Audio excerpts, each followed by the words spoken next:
আজকে অর্জুনের তবলা এসে গেছে, সেটাই দেখাচ্ছি। নতুন ফার্স্ট তবলা নিয়ে আসা হয়েছে, অর্জুন তবলা শিখবে।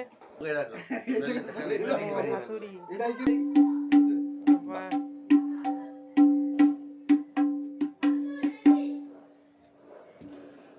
এটা দিয়ে বের করতে হবে না, আমি বের করে রাখছি। আচ্ছা, ওইটার মধ্যে ঢুকিয়ে রেখে দেবো। এটার মধ্যে ঢুকিয়ে দেবো।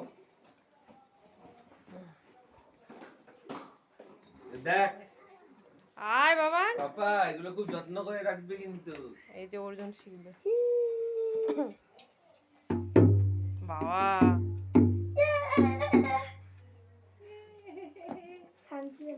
শান্তি পেলে এর বাজা। শান্তি পেলে কি করে হবে? বাজাতে হবে তো।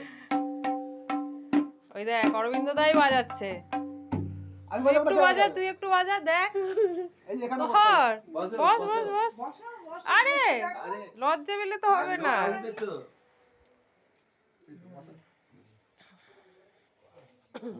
একটা ডায়া একটা বায়া। Good good. বললো প্র্যাকটিস করতে হবে। হ্যাঁ ঠিক, মাস্টার আসবে শেখাবে, দেখবে না আমার সোনা কিরকম এই যে হাত দিয়ে বাজাচ্ছে।